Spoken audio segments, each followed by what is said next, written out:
Yo les gens, j'espère que ça va. Aujourd'hui je voulais vous faire un mini tuto sur le Docteur. C'est le tout nouveau tueur qui vient de sortir, du coup qui vient du DLC Spark of Madness. Donc son style de jeu est assez différent de tous les autres tueurs et les explications du jeu sont méga longues, donc je vais plutôt vous expliquer. En gros vous avez deux formes, vous avez le mode châtiment et le mode traitement. Le mode châtiment il vous permet de frapper les survivants comme tous les autres tueurs, mais le mode traitement est un petit peu plus poussé. Donc en gros vous allez pouvoir rendre les survivants fous. Quand vous êtes en mode traitement, n'importe quel survivant qui se trouve dans votre rayon de terreur, c'est-à-dire en gros pas loin de vous, deviendra fou petit à petit. Vous êtes aussi capable de générer des électrochocs qui augmentent la folie des survivants beaucoup plus rapidement. En gros là vous allez voir, là je me suis baladée sur la map et rien que parce que j'étais à côté de quelqu'un pendant trop longtemps, il est devenu fou et il a hurlé, donc il m'a révélé sa position. Et là, l'autre survivante, j'ai pu lui balancer des électrochocs pour qu'elle devienne folle. Ça, c'est du point de vue survivant. Quand vous devenez fou, vous voyez le docteur et vous hurlez, voilà, et vous révélez votre position, peu importe où vous êtes. Plusieurs choses peuvent se passer quand vous devenez fou. Vous pouvez avoir l'impression visuelle et sonore que le tueur est juste derrière vous à n'importe quel moment, alors qu'il n'est pas du tout, il est à l'autre bout de la map. Vous pouvez aussi avoir des tests d'habilité à n'importe quel endroit de votre écran quand vous allez faire un générateur, ce qui est plutôt déstabilisant en fait, parce que vous n'avez pas l'habitude. Vous allez aussi hurler sans raison apparente, voilà, pourquoi pas. Et vous pouvez aussi avoir des visions du docteur et le voir à des endroits où il n'est pas du tout, alors qu'il peut être de l'autre côté. Ce qui est très utile quand vous jouez en tant que docteur, parce qu'il y a certains objets qui vont vous permettre de voir vos apparitions. Donc en gros, vous allez savoir que vos apparitions sont pas loin des gens qui les ont vues, donc vous allez pouvoir, comme ça, trouver la personne qui a eu l'apparition. Parlons maintenant de ses habilités.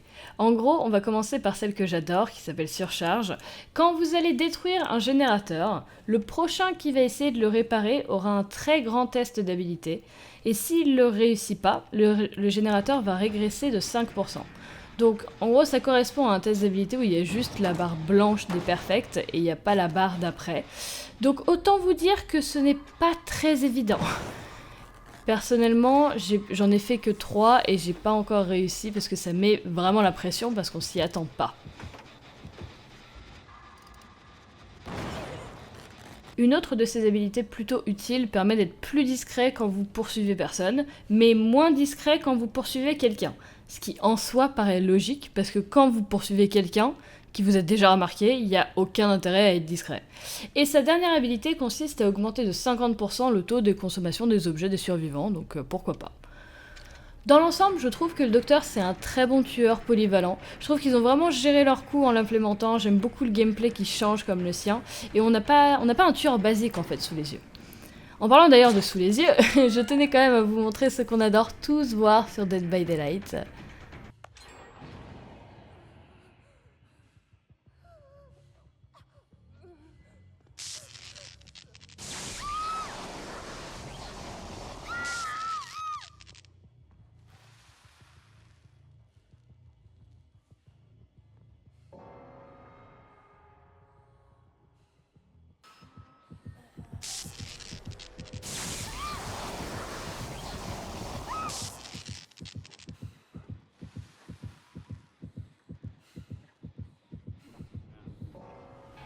Et voilà le memento vu par le docteur et par le survivant. Honnêtement, je le trouve bien glauque, celui-là, il rend super bien.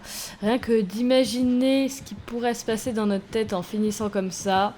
Non, vaut mieux pas imaginer, mais franchement, il est super bien. En tout cas, bref, ça résume vraiment, ça résume un petit peu le tueur. Pour moi, c'est quand même beaucoup plus fun de tomber contre un docteur qui vous rend fou, plutôt que de le jouer vous-même, parce que les petits coups de stress qu'on se prend quand on voit une ombre, ou quand on a l'impression qu'il est derrière soi, ils sont vraiment bien faits, c'était vraiment une très bonne idée, et juste, ça rend le gameplay beaucoup plus marrant, enfin si on peut appeler ça marrant. Un truc que j'ai oublié de mentionner aussi d'ailleurs, c'est que quand vous êtes fou, et que vous voulez vous soigner ou interagir avec quelque chose, il faut d'abord se secouer pour pouvoir être libre de sa folie en fait. Ce qui est plutôt embêtant dans certaines circonstances, mais qui rajoute encore une fois quelque chose au gameplay. Voilà, ce mini tuto est du coup terminé, j'espère qu'il vous a plu, merci beaucoup d'avoir regardé, n'hésitez pas à me dire ce que vous pensez du docteur dans les commentaires, je serais curieuse de voir qui va se mettre à le jouer ou qui ne l'aime pas du tout. En attendant, du coup, portez-vous bien, je vous souhaite une très bonne journée et je vous dis à dans une prochaine vidéo. Au revoir tout le monde.